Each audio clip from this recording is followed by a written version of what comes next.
Значит, здравствуйте. Так, вот, привет, Михаил. Вот, я встретил друга, вот он рядом меня снимает, короче.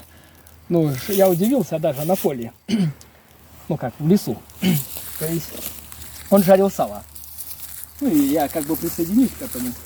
Он говорит, давай со мной пожарим сало. Я, в общем, его там лет 10 не видел.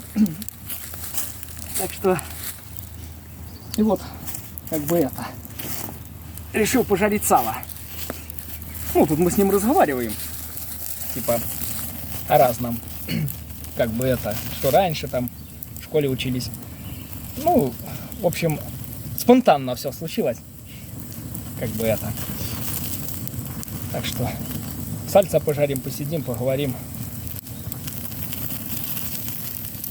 В общем, непредвиденная встреча, так сказать, получилась.